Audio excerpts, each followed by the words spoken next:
शाळेत जर मास्तरनी बापाला बोलावलं, बाकीची पोरं दिवसभर बापाची वाट बघत बसतात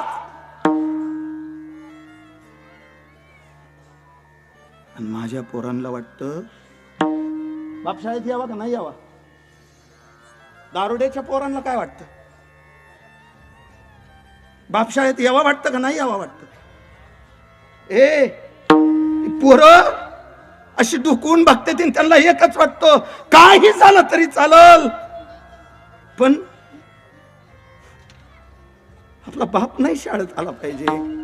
ए कीर्तनात बसलेले जेवढे पुरुष मंडळ आहेत, माझी विनंती आहे, आलाय बाळूमामाच्या दरबारात, कपाळाला भंडारा लावलाय, मामाचा प्रसाद घेतलाय, मामाच्या समोर उभा राहून माझ्या एखाद्या भावानं मामा समोर उभा राहावं आणि शपथ घ्यावी, मामा उभी आयुष्यभर दारूला स्पर्श करणार नाही.